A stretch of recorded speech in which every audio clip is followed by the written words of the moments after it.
नमस्ते दोस्तों, आपका हमारे चैनल में स्वागत है।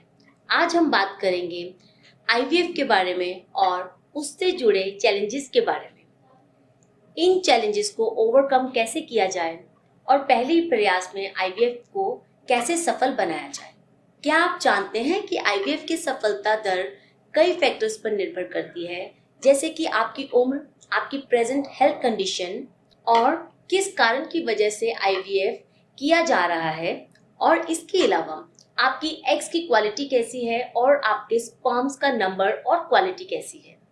इस वीडियो में मैं आपको पहले ही प्रयास में सफलता पाने के लिए महत्वपूर्ण टिप्स के बारे में बताऊंगी। मेरा नाम डॉक्टर अमरिंदर सिंह, मैं एक फर्टिलिटी और आईवीएफ स्पेशलिस्ट यथार्थ हॉस्पिटल नोएडा से। आईवीएफ की सफलता के लिए आईवीएफ से पहले की गई तैयारियां बहुत जरूरी हैं। इसमें मेडिकल और फर्टिलिटी इवैल्यूएशन करना बहुत जरूरी है। दोनों पार्टनर्स के लिए हेल्दी लाइफस्टाइल, हेल्दी डाइट बनाए रखना भी महत्वपूर्ण है, ताकि आईवीएफ के सक्सेस की संभावना को बढ़ाया जा सके।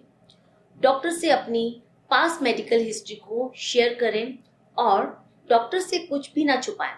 और एक सक्सेसफुल आईवीएफ के लिए डिटेल फर्टिलिटी इवैल्यूएशन होना बहुत जरूरी है। आपका हेल्दी डाइट और रेगुलर एक्सरसाइज करना और स्ट्रेस फ्री लाइफस्टाइल अपनाना आईवीएफ के लिए आपकी बॉडी को तैयार करने में मदद करेगा। दोनों पार्टनर्स की अच्छी सेहत आईवीएफ की प्रक्रिया की सफलता में अहम भूमिका निभाती है। आईवीएफ का रिजल्ट एक अच्छे आईवीएफ सेंटर और लैब पे बहुत डिपेंड करता है, और वीडियो के इस भाग में हम ये डिस्कस करेंगे कि आप एक अनुभवी डॉक्टर और सही आईवीएफ क्लिनिक का चयन कैसे करें।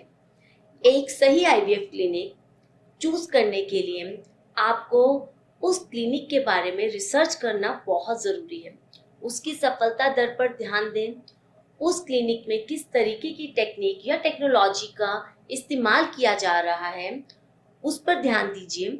और ये भी ध्यान में रखना जरूरी है, इसके अलावा आप उस क्लिनिक के मरीजों के टेस्टिमोनियल्स भी देख सकते हैं, जिससे कि आपको एक आइडिया लग जाएगा कि ये क्लिनिक आपके लिए सही है या नहीं है।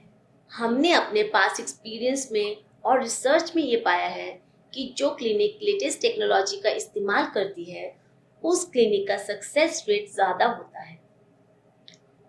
ये सभी फैक्टर्स मिलकर आपको सही क्लिनिक और डॉक्टर चुनने में मदद करेंगे।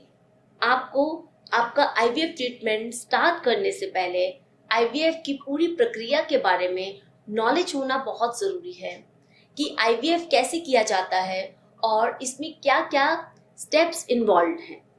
जैसे कि सबसे पहले आपका स्टिमुलेशन किया जाता है, आपको कुछ इंजेक्शंस दिए जाते हैं, और उसके बाद आपके एग निकालने की प्रक्रिया होती है। और दूसरे चरण में इन अंडों को पुरुष के स्पर्म के साथ लैब में मिलाया जाता है, ताकि एम्ब्रियो बनाया जा सके। तीसरे चरण में इन एम्ब्रियोज को कुछ दिनों तक लैब में डेवलप किया जाता है, और चौथे चरण में सिलेक्टेड एम्ब्रियो को महिला के यूट्रस में ट्रांसफर किया जाता है। एम्ब्रियो ट्रांसफर के बाद आपको कुछ दवाइयाँ और इंजेक्शंस प्रिस्क्राइब किए जाते हैं, जो कि आपको बहुत ही केयरफुल और अपने टाइम पर लेने होते हैं।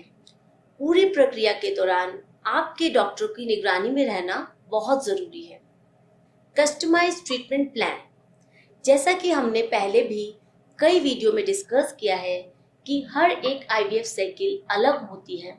तो सबसे पहले हम ये समझते हैं कि प्रॉब्लम कहाँ है और उसका सही सॉल्यूशन क्या है, और उसी के बेसिस पर हम हर एक कपल के लिए एक अलग पर्सनलाइज ट्रीटमेंट प्लान करते हैं, जिससे कि उन्हें एक पॉजिटिव रिजल्ट दिया जा सके।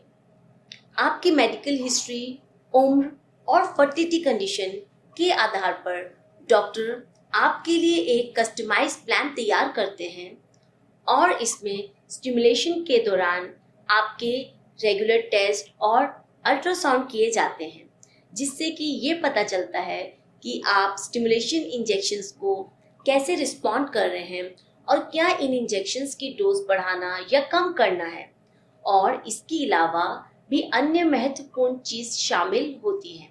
और इसके अलावा आपके डॉक्टर आपके लिए एक शेड्यूल बनाते हैं कि किस दिन कितने इंजेक्शंस लगेंगे और किस दिन अल्ट्रासाउंड होगा और किस दिन क्या प्रोसीजर होगा, जिससे कि आप पहले से ही आप प्रिपेयर्ड रह सकते हैं।